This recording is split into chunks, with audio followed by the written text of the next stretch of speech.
Now, occasionally, when you copy, you may not want to copy just numbers or just formulas. You may want to copy just the numbers which are calculated by the formulas. Just to give you an example, following on from what we have done in the previous exercises, let's say we want to copy these numbers onto a different part of the spreadsheet or a new sheet, as a matter of fact.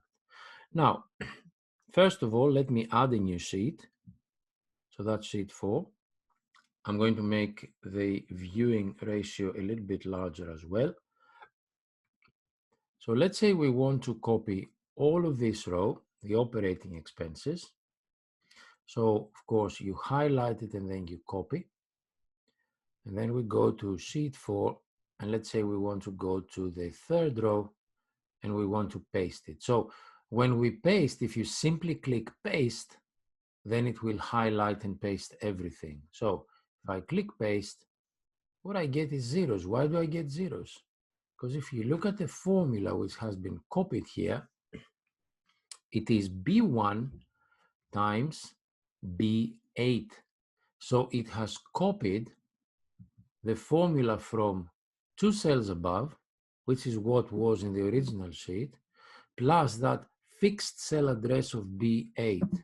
And then it has copied this further on and on and on.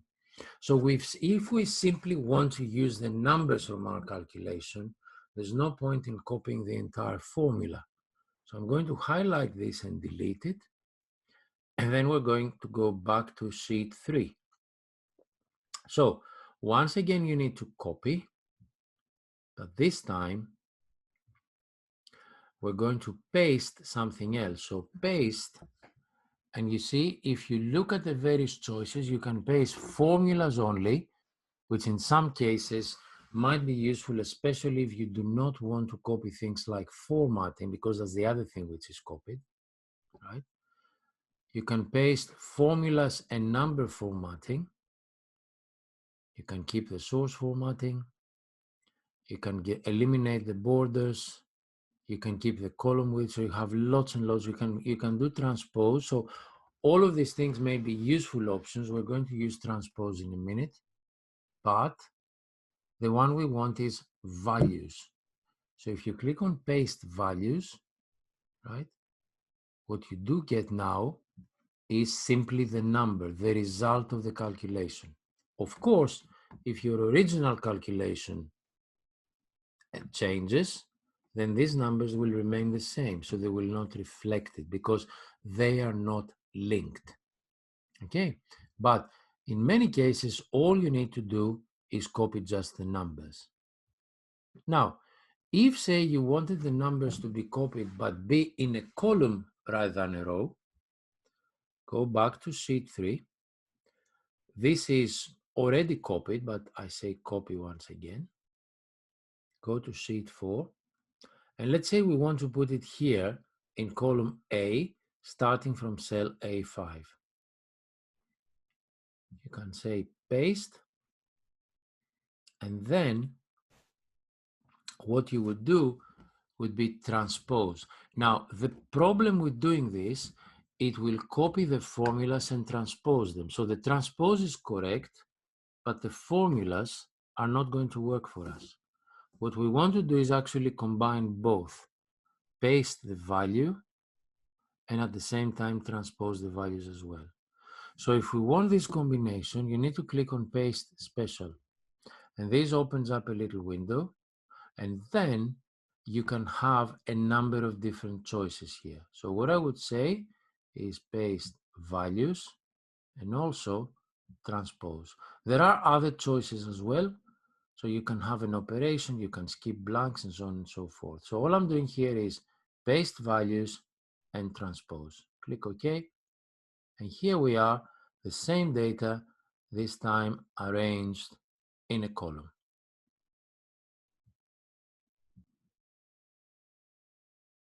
I said earlier that when you copy, you typically copy everything in a cell if you have any formatting. Just to give you an idea, I'm going to format first this top row. These are the years. So what I want to do, Actually, I'm going to highlight from A2 to K2, and it is very quick to do formatting in Excel, right? I can change, first of all, the weight of the font, so I'm going to turn it into a bold font. Perhaps I will increase the size to something like 14, and then I'm going to change the color to perhaps blue, and then I'm going to put a frame around it, a border. So I'm going to put a bottom border and a top border. And there are choices here. There it is. There's one, top and double bottom. So I will use this one.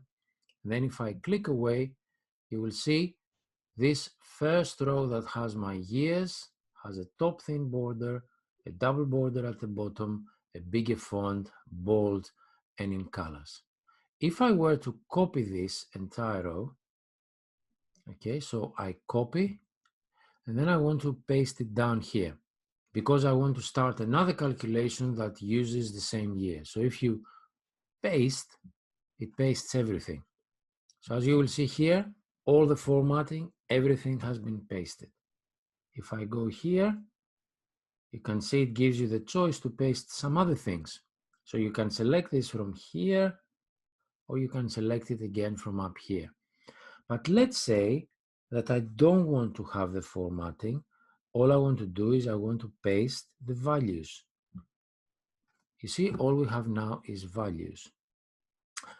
Or again, I actually do not want the values. I want the formatting because I like it, but I'm going to put different numbers there. So this time you click this one, which is values and source formatting. Actually, this copies the values. We need to copy the formatting only. So go to where it says other paste options, click on that, and you see, initially you don't see much, but you see that this thin border and the double border is there. And if I try to type a number, let's say I try 2030, it is formatted exactly as above. So I have copied only the formats without the values. Okay, so that's an easy way of copying either formats or values or both of them or formulas as well. So once you create your first spreadsheet, your first cash flow actually, and you like the look of it, what you can do is you can copy the entire arrangement of where you put the numbers, the various values, where you put the years and so on and so forth. Simply copy the formatting and apply it to a different cell and start working much faster rather than formatting everything from the very beginning.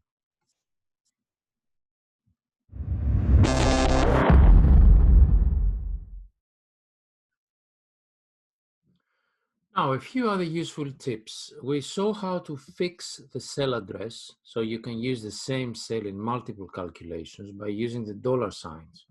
But sometimes when you have set up a spreadsheet and you have a lot of assumptions, a lot of individual cells that you use in a number of calculations, it might actually be easier to give the specific cell a name, and then you can use this name in your formulas. So I'm taking as an example here this cost days per year, this number, this 365. So how can you use, rather than using B8, how can you use a name? There are two ways. You can go here to the name box, you can simply click on it and then just type a name. The other way is to right click on the cell, and from the pop-up menu, go further down to where it says define name. Then you hit on that, and then you see Excel automatically tries to create a label, how it looks above it and to the left, because this is normally where you would put your labels. So it has picked something from the right-hand side. Notice how it has slightly changed the way the name looks like. Named ranges cannot have any spaces, and they don't like slashes, forward slashes. So instead, wherever there is a gap or a forward slash, Excel replaces it with an underscore. A hyphen would also work fine. So this gives you the name, and this one gives you the sheet, actually the location of the cell. Now, I find cost days year a little bit long, so what I'm going to do is simply call it cost hyphen and then a D, and that's enough. And then I will say OK. Now notice when the cell is highlighted, the name box contains the new name that I have given here. So if I wanted to type this function here, I'm going to delete that, and rather than having the whatever is in this case B7 times $B $8 and the same thing repeated for the other columns, I will say OPEX here in year 2020 equals this, and I can simply click on cell B8, but I can also type times cost, and look at that. Excel picks up this name immediately. So initially it is looking for things like functions that begin with the letter CO. But as you keep typing, there's not many things left, you see, and suddenly, rather than a function, you get a little name tag, which means this is a named range. So double click on that, and immediately you see it highlights it. So if I carry that over, you'll see that it has carried exactly the same formula. So if you have assumptions like that, like for example, the interest rate, the loan repayment every year, the freight rate, actually the freight rate is something that you would probably want to change every period, so forget about the freight rate. But anything else that typically remains the same throughout your cash flow, let's say, calculation, then it's not a bad idea to give it a name.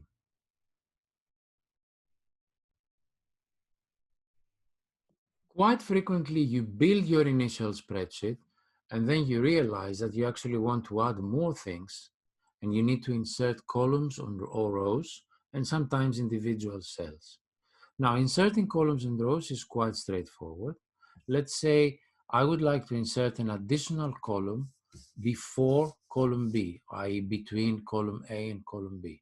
So the easiest thing to do is to click on the header of the column, so the entire column is highlighted, then to right click on it, and then you see immediately you have the option of inserting, deleting, clear contents, change the column width, and so on and so forth.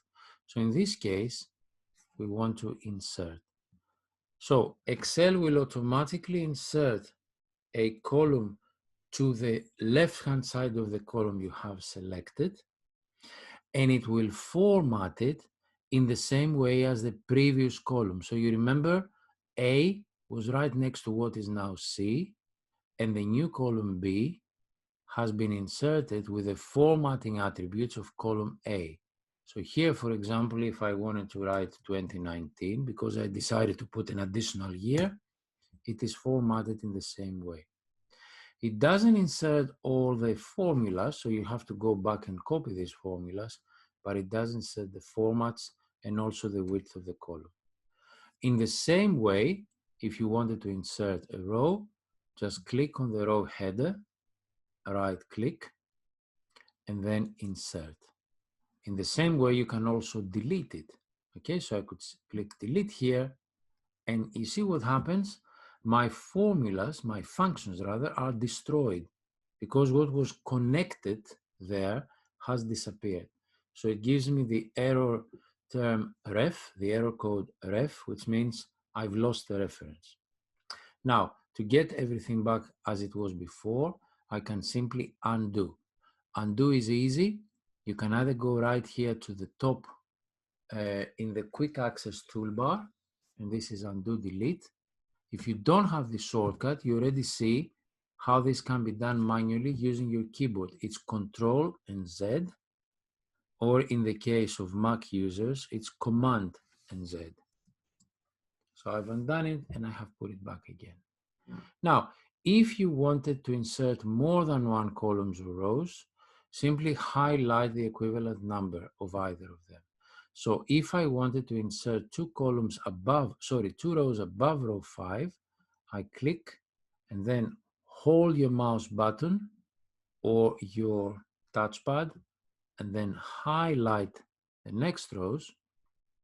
Okay, so you've now highlighted 2 rows times 16,384 columns. So this is how far Excel goes, the spreadsheet goes to the right-hand side. Now release the mouse button and make sure that your mouse is somewhere on one of these headers. Right-click and then click Insert. And of course, what you have now is 2 rows. And here you are.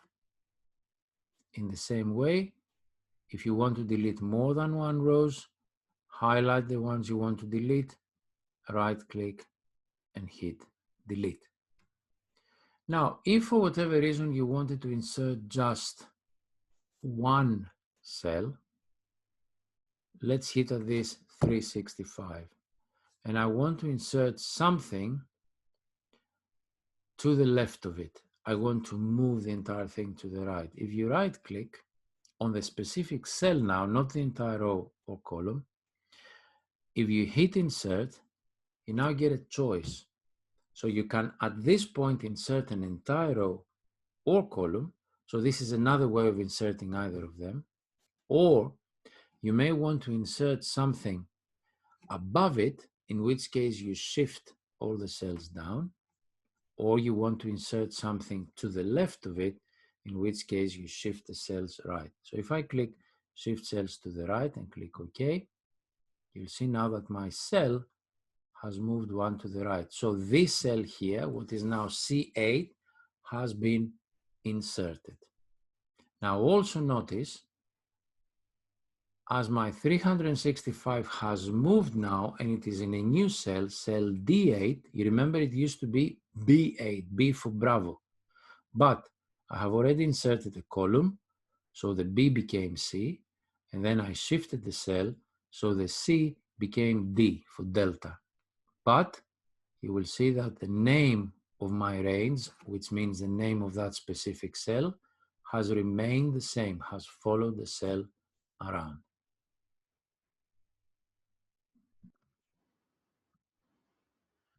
Now, we saw earlier how you can quickly fill in a range with a number of different years in this case. So we looked, for example, how you can fill in the top row in a cash flow and you just fill in the number of years. So you put the first number, the second number, you highlight both, and then you drag both from the corner, from the bottom right corner, and basically the numbers are filled in.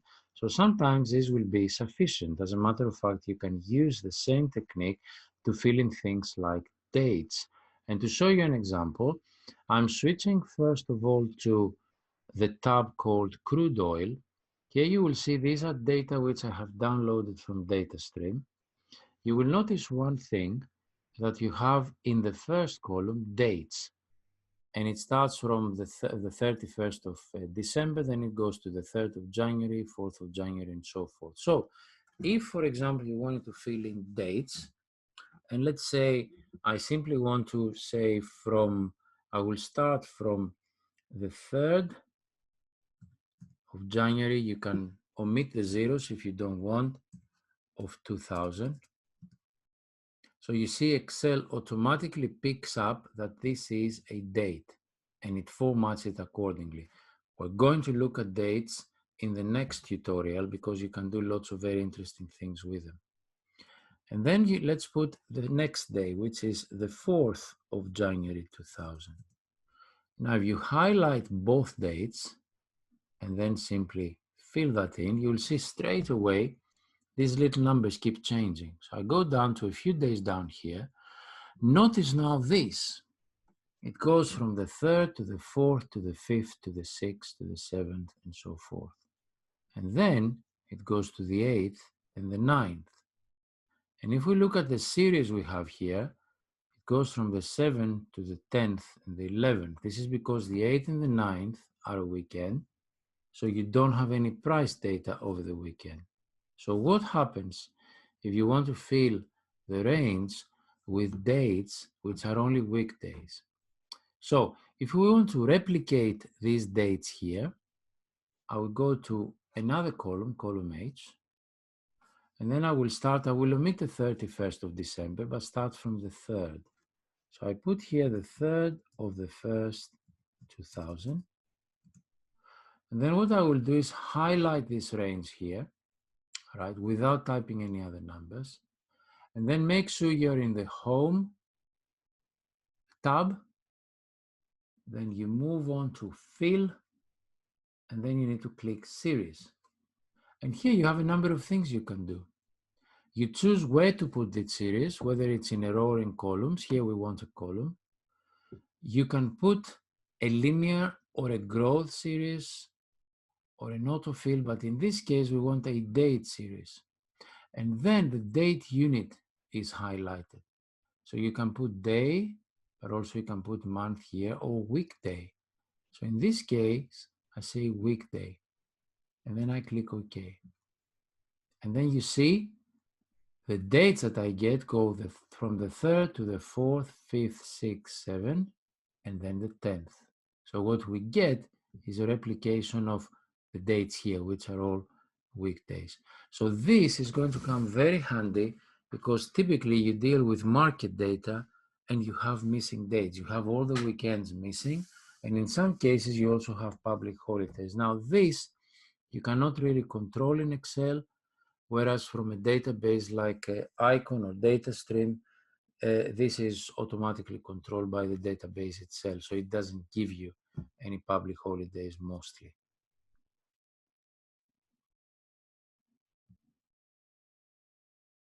There is one more useful tip about filling ranges, and this is about creating custom lists. Now, assume, for example, that you want to put in the days of the week. First of all, let me switch over to the previous sheet. If you wanted to fill in the days of the week, you could type Monday, and then you can copy this down, and you see straight away the values that Excel is going to insert in the cells. So what there is there is an internal and automatic list that Excel uses for days of the week, both in full form and abbreviated to 3 letters. So if I copy that, I will get the abbreviation. It will do this for months. Again, you will see it go all the way to December.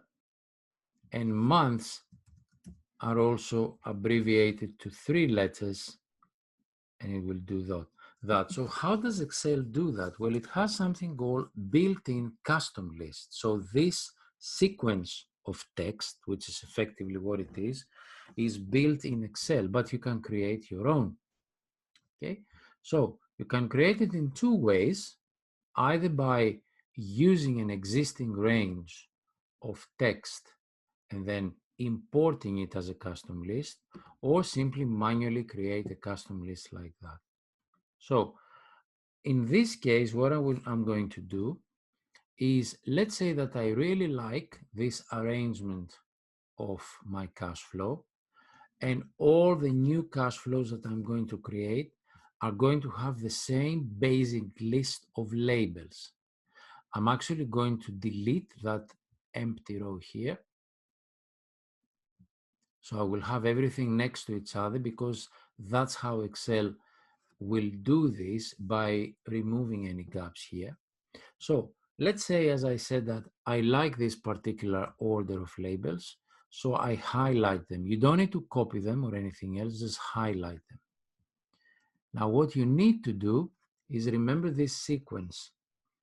You remember that Options tab that you had under the File menu, or File tab. So click on File and go right to the bottom and select Options. Now it gets a little bit more involved. On the left-hand side, select Advanced, and then you need to scroll a fair bit down until you find a group of options called General. So it's coming up, there it is. So this is general. And right at the bottom of this group, there's something called Edit Custom Lists. Click on that. Now what you see are the built-in lists. You cannot remove these, you cannot edit them. These are built-in. Okay, so just the 4 lists I told you about days of the week and months of the year. You have the choice of creating a new list, in which case you just type your own entries and then you click Add. In our case, notice that the range we have highlighted, that's A3 to A8, actually appears here. So all you need to do is import it. Straight away you see, you have all of these, freight rate and so on and so forth. You will also notice that I have included another such custom list called assumptions. And here what I have is a similar arrangement of labels to build a cash flow, but it is a little bit more involved. It has more entries. So all you need to remember is the beginning word of the list. Assumptions, which we'll use later, in our case, freight rate. So I click OK, right? And I close this options box. Now I go down here in an empty cell and I start typing freight rate. And then, sorry, I have to say freight rate per day. So you need to remember the first full label and then look at that. As I drag it down, it picks up all the remaining labels from that custom list. If you go beyond that, if you go beyond OPEX, it will start repeating. You'll go back to the first one, freight rate per day and so forth. So I stop it here. There we are. If you want to see the other one, the other list that I have, the assumptions list. So I type assumptions.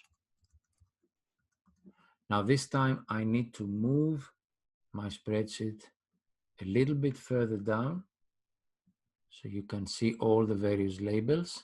So I go again to my first, the beginning of my custom list, and I drag it from the handle here. And look the little tiny pop-up text that appears.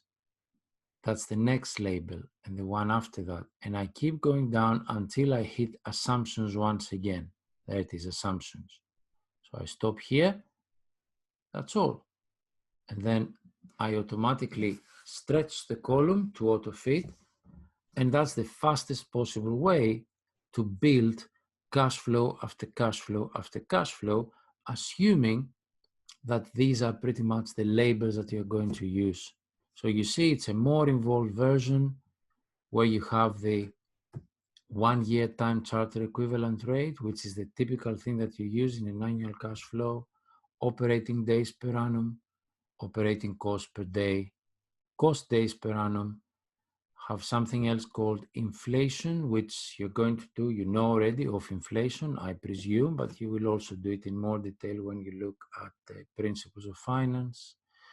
I have a few other elements like the cost of borrowing, which is the loan interest, and a few other things.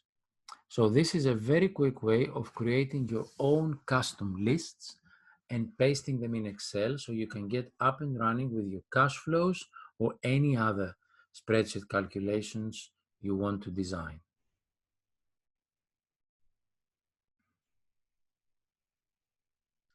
The final item in this section is simply having a look at an annual cash flow that I have created, a pro forma effectively, that gives you an idea of the kind of cash flows you're going to design towards the end of the first term and very much in the second term as well.